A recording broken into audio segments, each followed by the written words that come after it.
एक तरफ drone shoot down किया जा रहा है और दूसरी तरफ पीस टॉक्स हो रही हैं। यूएस और ईरान के बीच में चल क्या रहा है ये हमें बिल्कुल भी समझ नहीं आ रहा है। फाइट भी हो रही है और टॉक भी हो रही है। फुल स्टोरी 60 मिनट्स में मैं आपको समझा देती हूँ। ब्रेकिंग सीन ये है कि यूएस फोर्सेस ने एक ईरानियन ड्रोन को शूट डाउन कर दिया है जब ये समझ में आया कि वो उनके नेवल एरियाज के पास में अप्रोच कर रहा था और लग रहा था कि उसका इंटेंट समझ में नहीं आ रहा है कि वो ड्रोन उनके पास क्यों आ रहा है। सिक्योरिटी थ्रेट समझकर उन्होंने उस ड्रोन को शूट डाउन कर दिया है।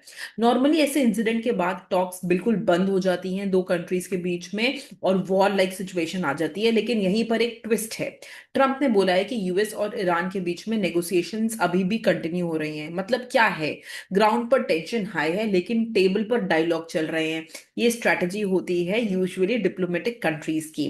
मिलिट्री प्रेशर भी और डिप्लोमेसी टॉक्स भी हैं, दोनों साथ साथ चल रही हैं। एक साइड मैसेज दिया जा रहा है don't push too far for the war, और दूसरी साइड ऑटोमेटिकली उसी टाइम पे हम देख रहे हैं कि वॉर लाइक सिचुएशन क्रिएट की जा रही है। मिडिल ईस्ट में ड्रोन इंसिडेंट्स कॉमन हो रहे हैं, स्पेशली सी रूट्स और डिफेंस जोन्स के पास, क्योंकि सर्वेलेंस और सिग्नलिंग दोनों वहां पर हाई हैं।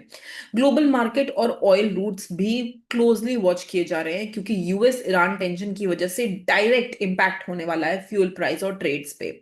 सिंपल सिचुएशन ये है कि सिचुएशन बहुत ज्यादा हीटेड है बट कम्युनिकेशन भी साथ साथ चल रही है, और जब तक टॉक्स चालू रहेंगी एस्केलेशन का रिस्क कंट्रोल में रहेगा, वरना पता नहीं कब वॉर लाइक सिचुएशन हो पाए। मेक श्योर आप मेरे चैनल को फॉलो करो, क्योंकि हम जियो पॉलिटिक्स को डिटेल में हिंदी लैंग्वेज में सिंपल आसान भाषा में समझाने वाले हैं।